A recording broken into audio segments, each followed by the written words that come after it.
はじめまして、自己紹介をさせていただきます。私は電車ネと申します。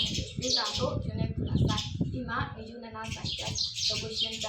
私の家族は4人です。両親と妹と私です。私の出身はヤンゴンです。今、家族と住んでいます。安養な時間を過ごして安産を続けて誕生しています。